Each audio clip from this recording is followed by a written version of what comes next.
Dynasty Warriors 7 was my first experience with the modern Warriors games. I was blown away by the graphical upgrade from Dynasty Warriors 5 Empires on the PlayStation 2. The series finally reached the HD next-gen era of gaming on the PlayStation 3 after the rough experience of Dynasty Warriors 6, which was basically a PS2 port to the next gen if anything. I still remember my first experience with 7 fondly. The improved UI, the character designs, the music, the classic combat with modern fluidity, and of course, the best part of 7 that is unmatched to this day, the storytelling. Oh Lord, the storytelling. For the first time ever, I cared about these generic fighters of old. No longer were they just warriors, but people, characters with personality. I was hooked immediately following the Yellow Turban Rebellion at Shahoduin. I just had to keep going, and my first emotional moment was watching Dian Wei get uncomfortable with Shu Zhu, telling him how they'll tend the fields and feed the people together. Seeing these warriors as humans was truly unbelievable. It's been 13 years since the game first released onto the world. To think it's over a decade old, I'm getting old myself. Let us see how well the game holds up after all these years in what is my favorite entry to date. Come on, man, put your back into it.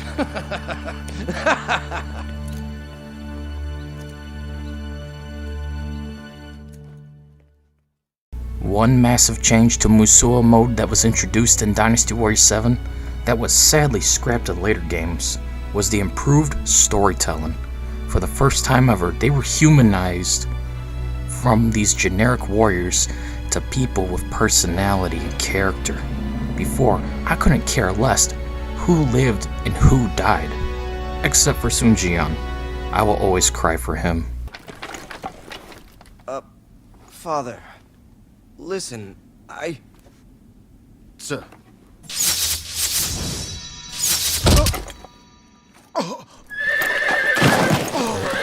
The enemy commander has been slain! Father! No! They mustn't escape! Father? Father!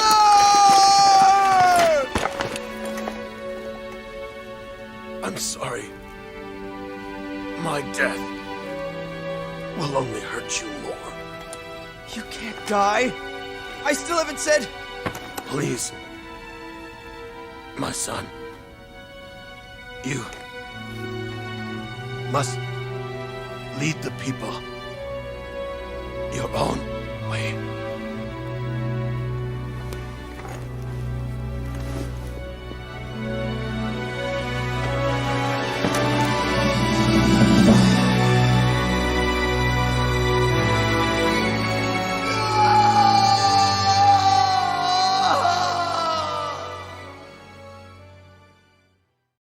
So for the first time ever, we saw more cinematic storytelling, from the chaos of war to the relationships between characters, watching people have fun together, or even watching them pass on. The music and art direction aid in the emotional storytelling. I can't help but still cry as Dian Wei sacrifices himself for Tao Tao to escape. No one is getting past me! Go now! Escape while you still can! I will not apologize, but I will make your dream a reality. Don't let him get away. After him! My lord, promise me you will make our dream of a new world a reality. Sorry, Shuju. Maybe we'll tend your field together another time.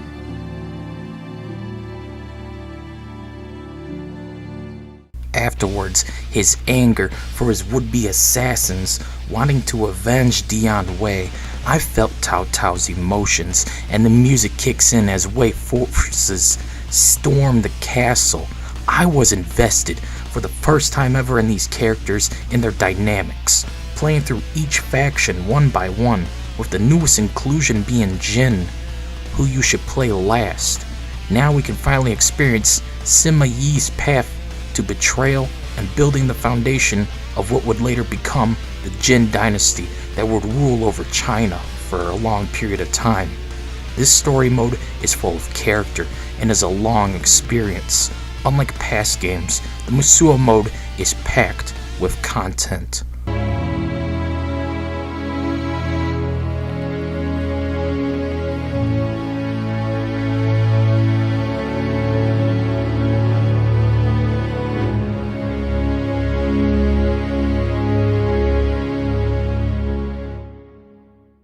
After the combat of Dynasty Warriors 6 was rightfully scrutinized, they went back to the drawing board and just said fuck it.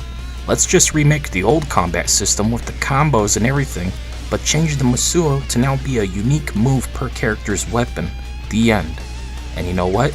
It just works. In fact, it's satisfying to use this combat and try out different characters and their weapons. You can now even use a secondary weapon, so you have your unique weapon and whatever else you want to use. Though, depending on your main weapon, you will have a compatibility rating.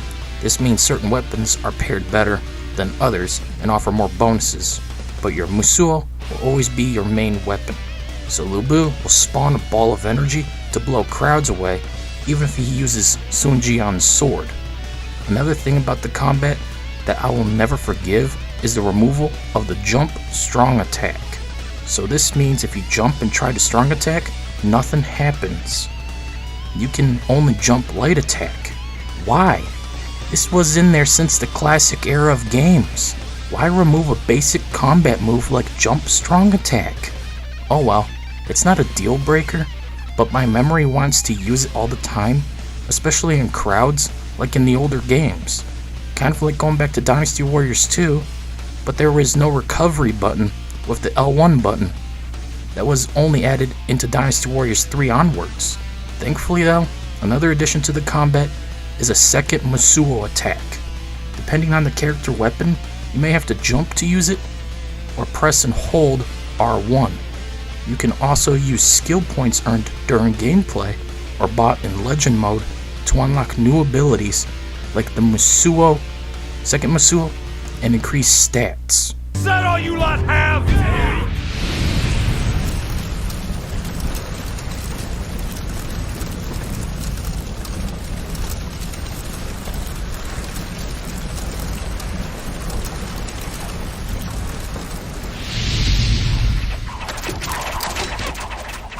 Dianwei!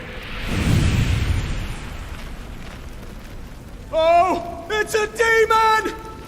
Lord Liu Bei! Save us!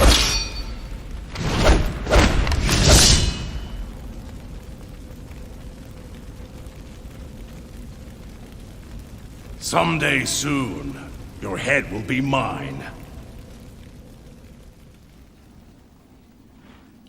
My lord, wake up.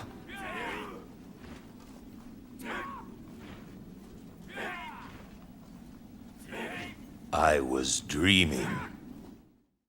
This entry brought back a few characters removed from Dynasty Warriors 6, those being Zhurong, Jiang Wei, Sheng Sai, and Dai Xiao. Meanwhile, the new characters are abundant. For Wei, we have Tai Wenji and Jiashu. For Wu, we have Dun Fen and Liang Shi. For Shu, we have Liu Shan, Ma Dai, Guan Suo, and Bao Sanyan. Then for Jin, for being the new faction, they got the most newcomers. Outside of Sima Yi, for this faction, the newcomers are Sima Shi, Sima Zhao, Dan Ai, Wang Juan, Zhang Hui, Shu Gedan, Xiao Hoba, and Guo Huai.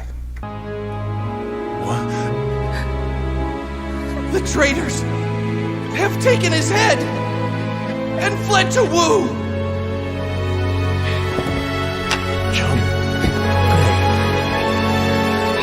Jump, Fei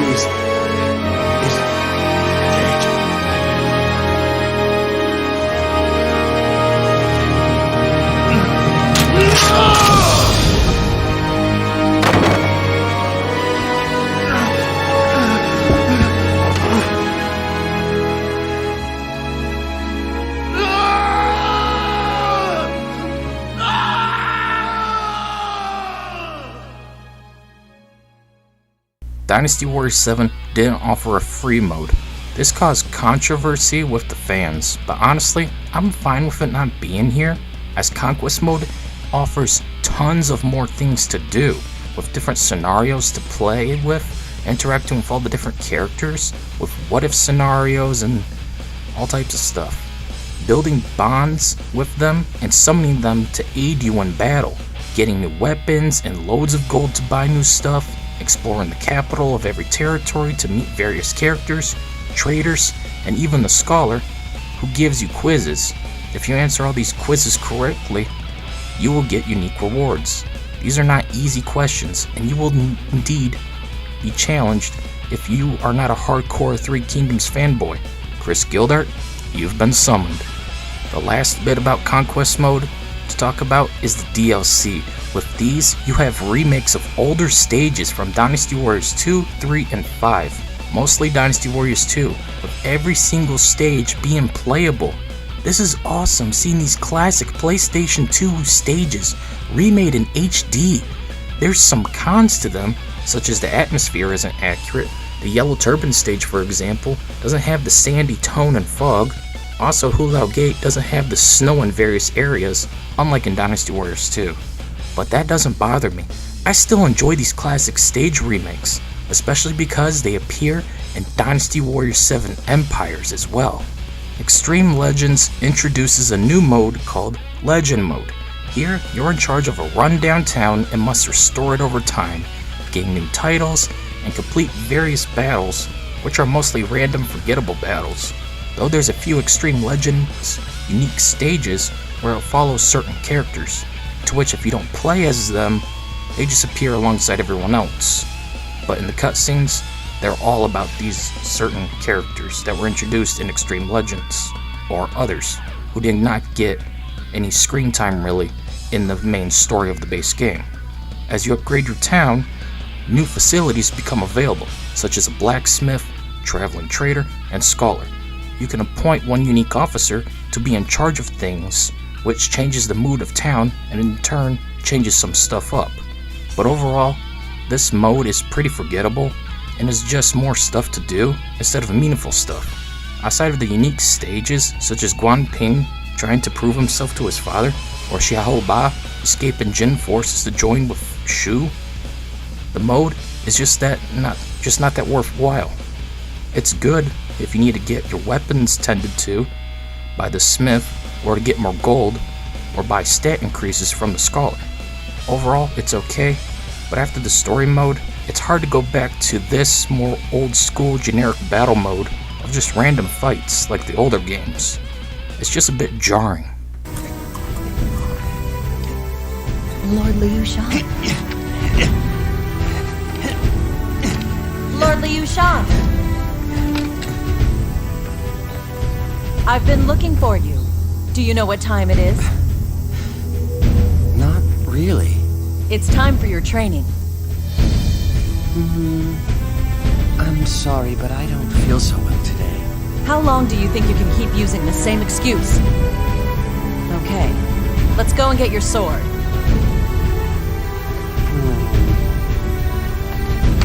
You are always so strict. For the first time ever, I shall cover the challenge mode. I know, cats and dogs living together, mass hysteria and all that, but for this game, I shall make an exception. We'll start out by talking about the mechanics of the mode.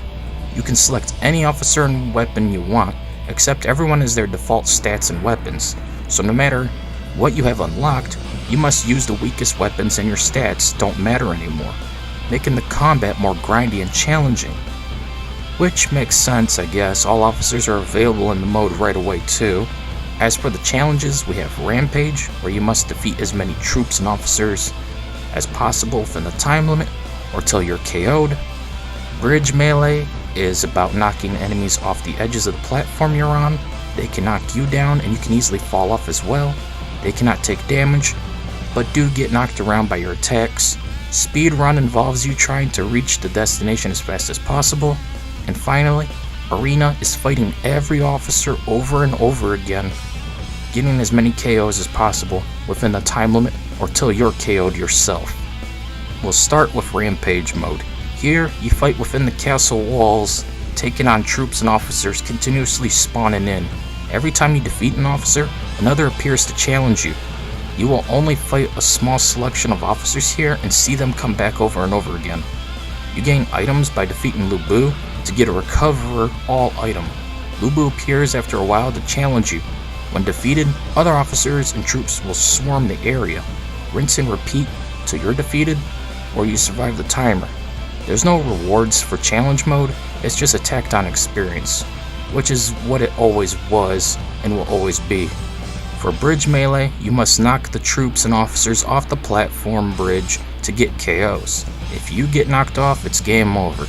You can easily fall off the platform, and certain officers clearly benefit more from this challenge than others. I do not recommend this challenge and found it boring, as the enemies cannot be damaged, only knocked around. To see common troops survive Masuo after Masuo and just stand there waiting for you to knock them off the bridge got old pretty quick. Speedrun involves you trying to get to the destination as fast as possible. The location is clearly Guan Yu's Escape from Dynasty Warriors 3 reimagined. You get items from defeated officers and they can easily kill you alongside their archers, cavalry, ballistas, pyro cannons, and arbalasks. Also, the more you progress, you'll attract Lu Bu to chase you down, and he is fast. So if you don't want to fight him, plow through the officers guarding the gate to get past and reach your end goal. I barely made it in the end, and while I didn't enjoy this challenge, or any of the challenges to be exact, it's probably the most enjoyable of the 4. Speaking of 4, Arena is the 4th and final challenge. Here, you're in the arena map, just fighting every single unique officer over and over again till the timer is up or you're defeated. You get no items in this mode, including healing. So, it's a gauntlet endurance experience. I got 68 kills before losing. Not a fun mode without items and better weapons. In fact, that's the problem with challenge mode altogether. You can't progress, feel like a warrior. You feel like a common troop, and getting easily knocked around and defeated. The last I want to experience in a Warriors game is what it's like to be the peasant soldier. The lowest rank and weakest troop in the series, so challenge mode overall is a waste of time and not fun. They should just can this mode altogether in future games.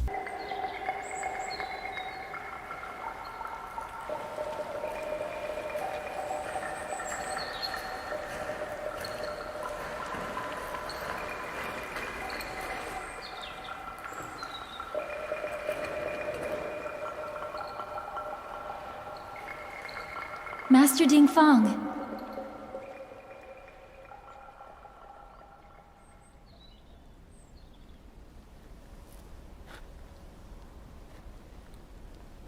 What were you thinking?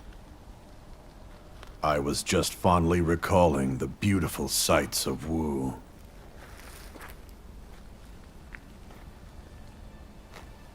Lord Sun Quan, Master Lu Xun, Master Gan Ning. The sight of them, laughing and having a good time. It sure is lonely without them. Yes. However, like a flame that cannot be extinguished, those of us remaining must pursue their dream. To protect our land of Wu, our home, the beautiful kingdom we worked so hard to build. You are right.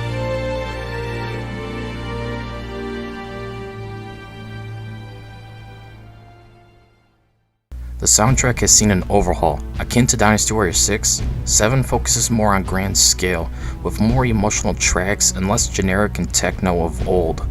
In fact, there's not really any techno anymore, outside of returning music from Dynasty Warriors 2 and whatnot for the DLC stages and Extreme Legends stages that take you back to Dynasty Warriors 2, 4, and 5, respectively. The music this time around tries to bring more emotion to cutscenes and battles, such as when Shu Zhu tries to get Dian Wei to learn to farm with him, and Xiao Yuan joins in. Seeing these once generic fighters actually be human was unparadox for the time.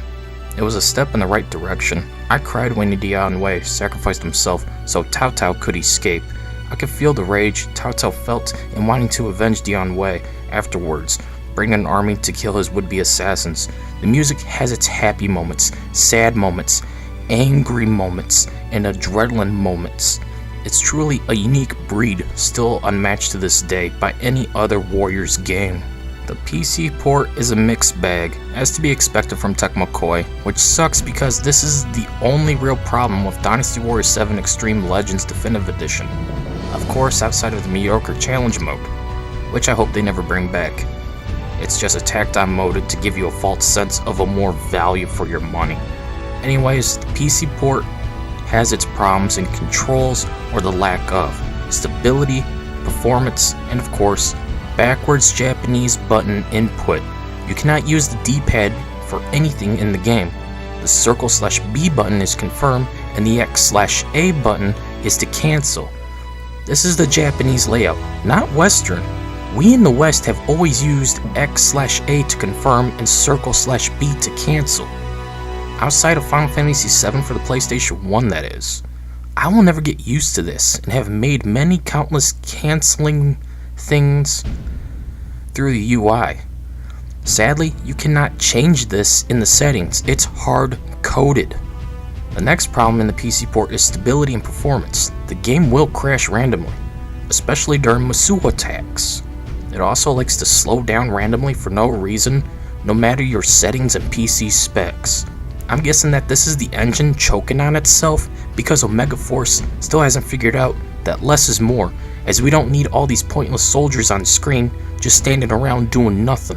At the end of the day, Dynasty Warriors 7 Xtreme Legends Definitive Edition is truly the peak of the entire Warriors franchise in terms of quality and quantity, from the improved and still unmatched storytelling to the epic soundtrack, humanizing the officers into characters that you want to see succeed, cry when they die, and hate as much as other characters hate.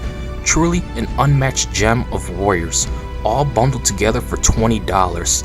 This game is indeed the definitive edition, and a game worth your time, as it was mine. This peace is but a mere dream. If only the war were over, for good. My lord, what are... Everyone! Let us enjoy this!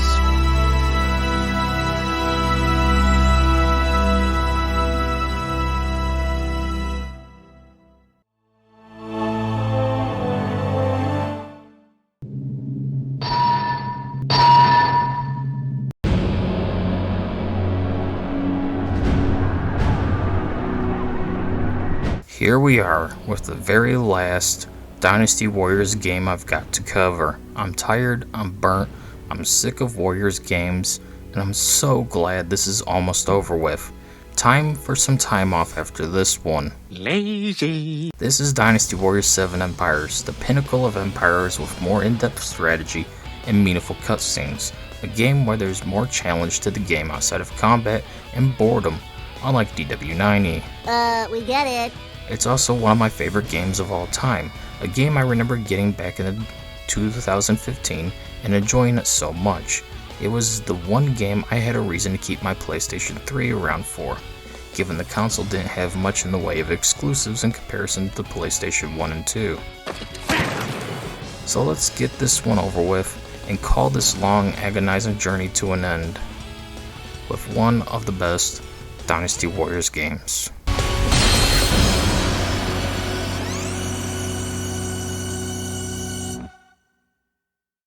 The first thing we need to do is, of course, go into edit mode and create some officers. I've already made several over the last year of playing this game to death. We got myself, Charlie, Muda, Zach, Joe, Other Joe, Alex, Queso, Babish, Scott the Waz, and more. What the fuck? What? We need some evil characters, so I made the most evil thing to ever exist. What? moving on. There's a lot more options this time around in comparison to DW6E, and even more stuff than DW9E. Tons of hairs, colors, eyebrows, eyes, noses, mouths, face sculpting, and more. We can easily create people more accurately to an extent, though DW8E did increase the amount of details we could apply to officers. On top of this, all outfits from the previous game returns, with even more stuff to unlock with bonus points we earn as we complete playthroughs and reach milestones. I've already unlocked everything, which allows me to make more varied officers. Show off. So once we're done customizing our appearance, we can select from the usual list of officers for our movesets and even set our fame type and ability, which will determine how our officers act. Will they focus on attack, defense, health, speed, or balance, or no advantage at all? Will they be good, evil, strategic, and more? The fame system itself just allows for more personality, and it also applies to all generic and unique officers in the series as well. We can even during gameplay shift officers to different fame types through interactions, so you can actually make Dong Zhuo, for example, a man of benevolence to rival that of Liu Bei. Don't scare me like that! The combat of Dynasty Warriors 7 remains the same in this expansion, which is both a good and a bad thing, as after playing DW8 XLCE, it's kind of harder to go back to the more basic form of that game's combat system, since DW8 XLCE did build off of DW7. But it's not a deal breaker, as it's a good combat system, just basic with some restrictions I'm not a fan of.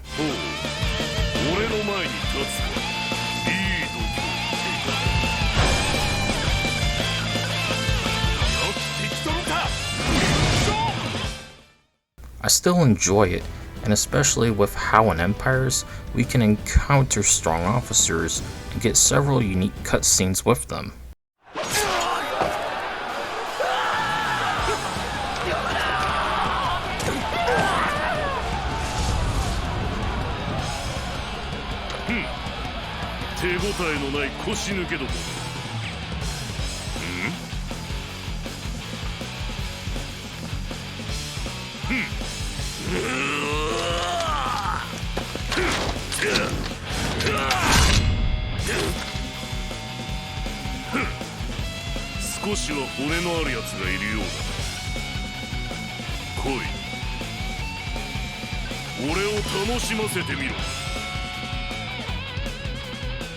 Which, if we defeat and capture them, will lead to another cutscene.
Then if we ride into battle with them a few times, we'll get another cutscene which showcases how we bonded over our strength and our rivalry/friendship.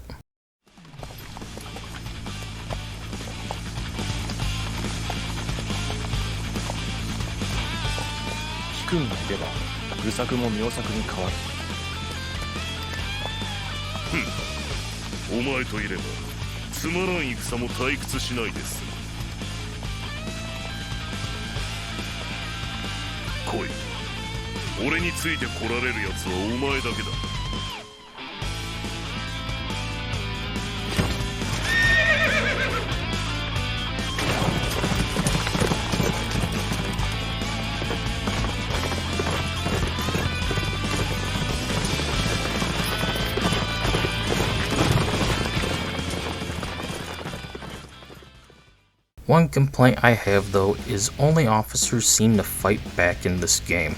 The soldiers are just fodder as per usual. I only struggled during combat because of the officers gained up on me early on. Poor Charlie wasn't having a good time.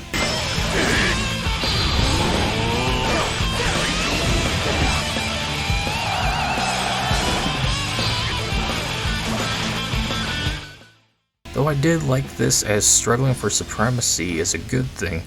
I should have to work to become a one-man army. Just wish the troops would pose a threat is all.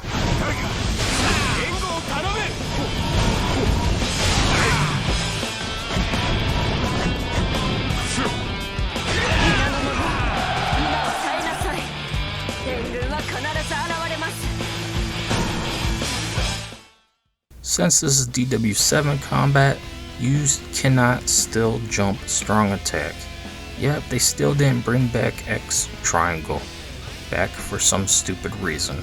Why remove a common attack that's been there for several installments? It just makes no sense. We can switch weapons still, and this comes in handy as you'll eventually get bored using the same moveset and want to change things up. If you're not playing a different officer at least, we can use a secondary weapon to an extent.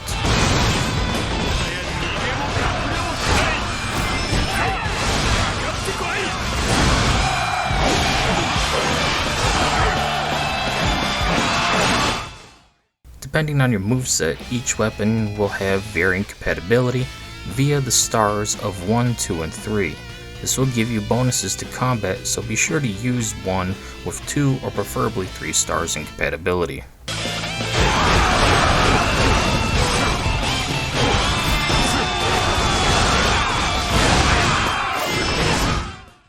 The defining new element to DW7E is stratagems.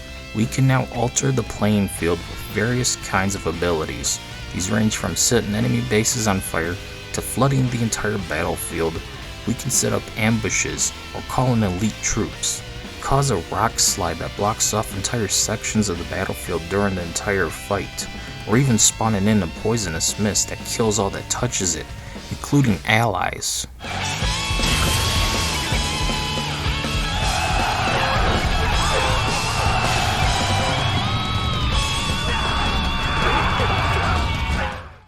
There's so many kinds of stratagems that I couldn't possibly include them all, but there's plenty for each fame type to help you out in various ways, in and outside of combat. Just know, the enemy will use these too, and it can cause you to lose a battle you were so close to winning, just cause they set half of the battlefield on fire and one-shotted your entire army from being weakened by the fire. Or you took damage from a pitfall trap that was placed in a base and got backstabbed by an off-screen officer. This game's difficulty has increased thanks to stratagems that would later on be downgraded in DW8E and DW9E.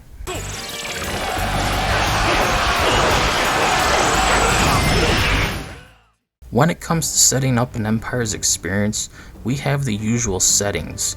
We can make it where generics, unique, or even edit officers can or cannot appear. We can choose from various scenarios, including some DLC ones, or just the gathering of heroes, where we can set everything up ourselves.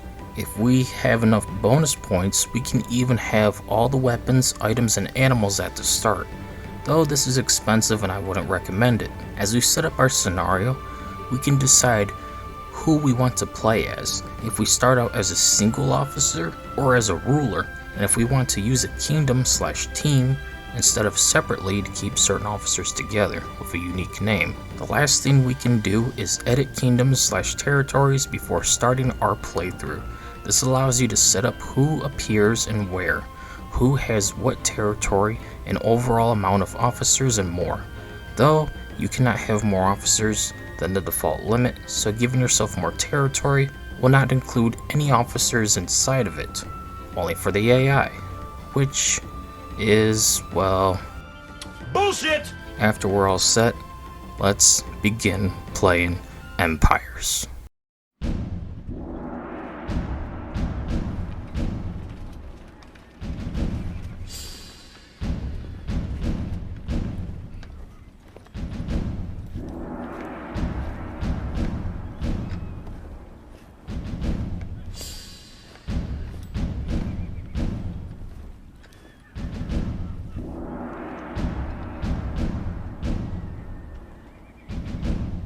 我らはこの地より天下を伺う。皆の尽力に期待している。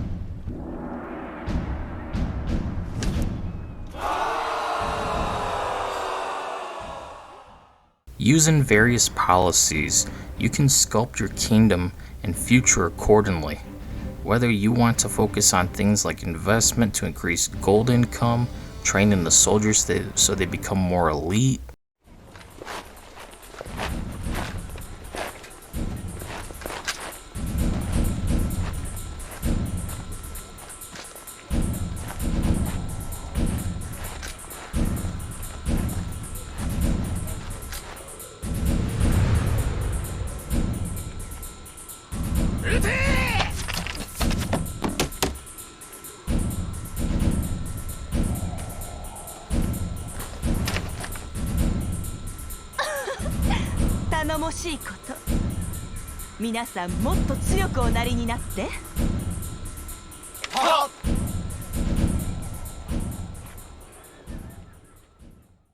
increasing your weapon level so you can buy and use more powerful weapons in combat, investing in the people so they're happy, and which in turn increases your overall income for a set amount of time, creating new alliances, hiring new officers, appointing officers to various ranks depending on their experiences, and more. But one thing you should do is tend to your officers and make sure they're on your side, because other kingdoms will try to and will do persuade them to join their kingdom over yours if they're not happy with you. Hey Queso, enough banquets already.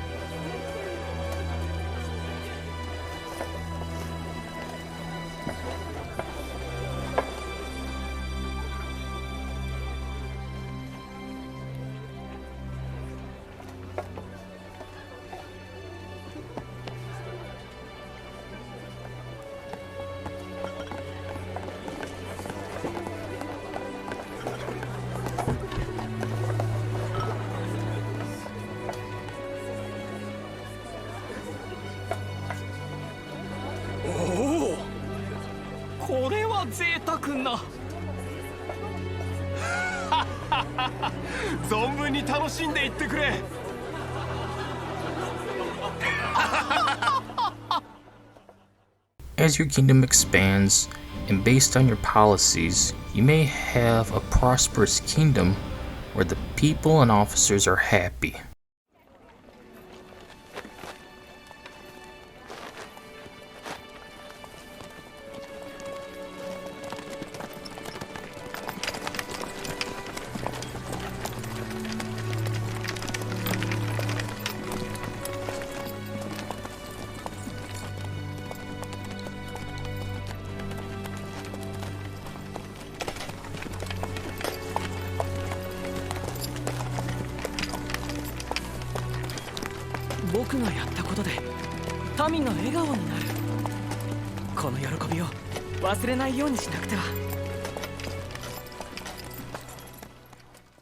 Or one full of corruption and fear, where everyone is fending for themselves and the people cower in your presence.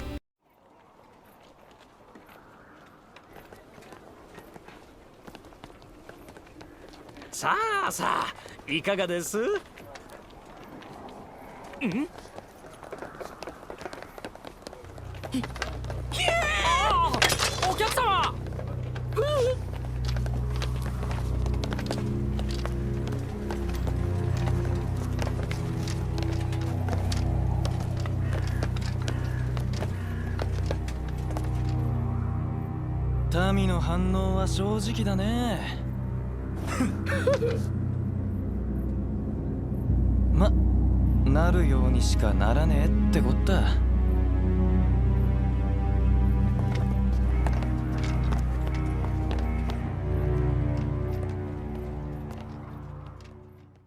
Oh yes, since you saw a town in the Dread cutscene, you may be wondering, is that a place we can actually visit? Yes it is. For the first and last time, we can now visit our capital town and explore what's inside.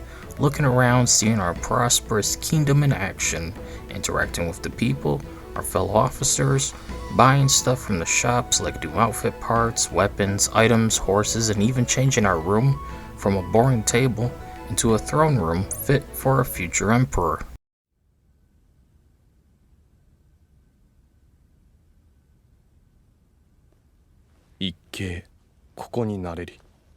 今日よりは皇帝として皆を導こう。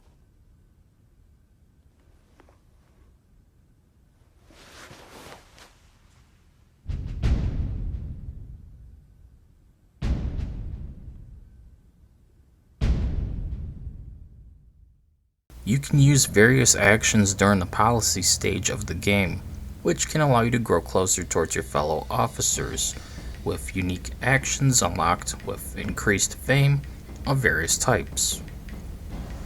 Like a banquet/party to make all officers like you more, but in turn will cause problems with your territories and they'll become weaker and more vulnerable because you depleted their resources.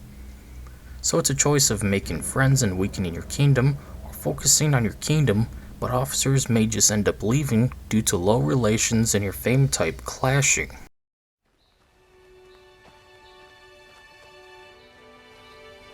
あんたとはもう他人同士じゃない。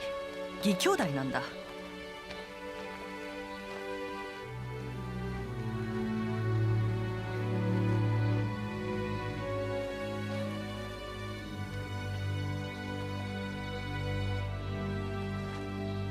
隠し事なんてするんじゃないよ。家族なんだからさ。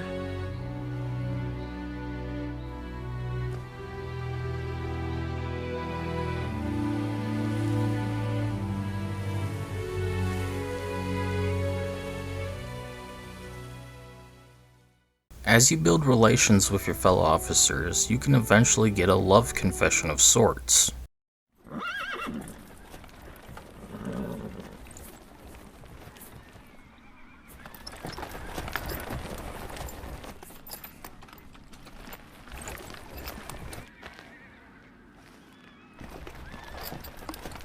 待たれよ。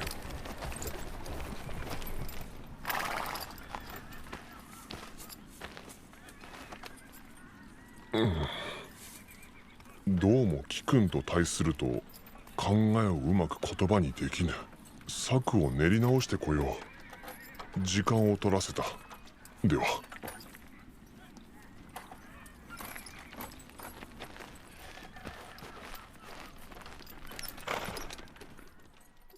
Which will trigger a proposal pop-up for you to accept their advances or not.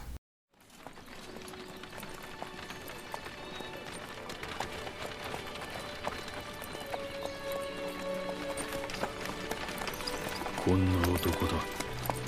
それなりの苦労は覚悟してる。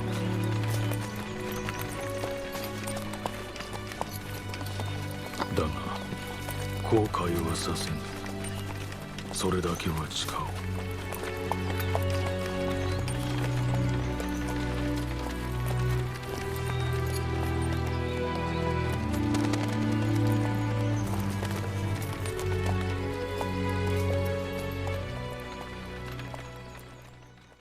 Now that you're married, your spouse shall be by your side till the end, even if that end means the end of their life. Cause in this game, your spouse can die on the battlefield.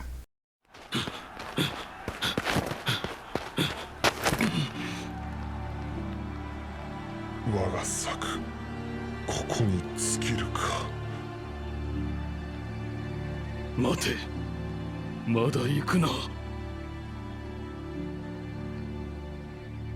我が策はいつも貴君を頼みとしていた。感謝している。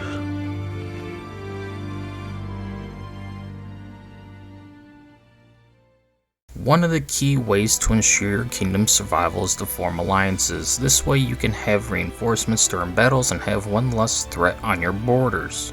Depending on your officer's fame type, one may be more qualified than others, such as wise and affluent officers, using various actions to form alliances with threats, persuasion, and even petitions.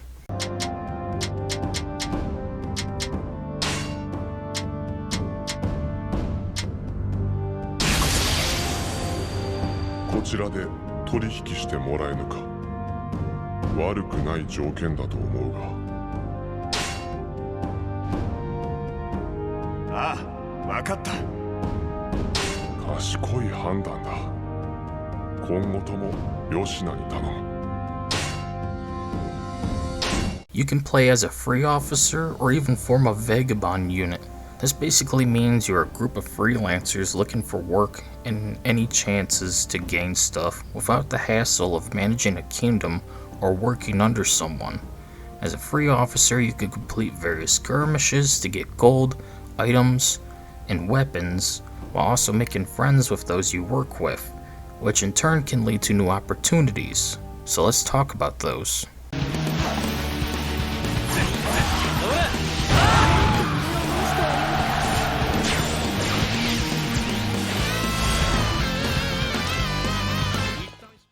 You can start out as a free officer, form a vagabond unit, and eventually even get interest from a ruler, which will lead you to being given an option to work for under an AI ruler. When this occurs, you'll be given tasks to complete every 6 months, and to participate in any battles, both invasion and defensive. Who cares? Play your cards right, and you can even get promotions based on how you act. There's 2 promotions you can obtain, Marshal and Strategist, which are both self-explanatory.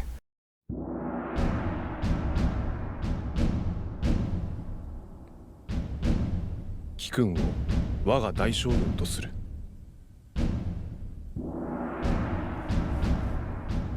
我が志を託せるのは貴君のような才人しかおらぬのだ。承知いたした。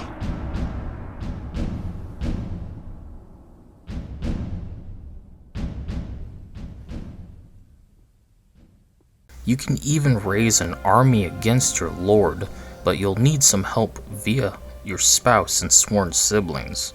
Once you got some, go ahead and raise a banner in rebellion. If you win the battle, you gain the territory/kingdom, and now on your way to ruling the land.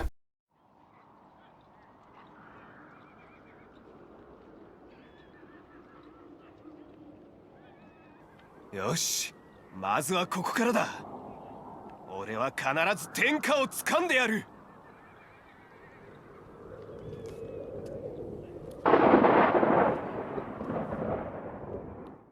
One annoying thing is they removed free mode. Now, we only have Empire/Conquest mode. Yep, it's back to the basics. Want to play a certain battle with certain officers and settings? You can't. The Empire's games is the one time I feel like free mode should be mandatory. So this really hurts the game, but not enough for it to be a bad game or anything. No, not at all. If you've played any past games, you'll notice some of the maps are from Dynasty Warriors 2 through 6. This is a nice callback to replay old maps in the modern game. You can see Yiling from DW4, Hulao Gate and Yellow Turban Rebellion from DW2 and more. I like this and wish they kept this in future titles. Fan service like this is a good thing. Now if only there was a free mode, it could have been even better, so I can replay the exact maps I want with the exact officers and settings I want. You're such a nag! The music is good as well, but we'll be skipping on the music montage. You God! Thank you! It's amazing, but we just need to hurry up and be done with this review. I'm so burnt out and just wanna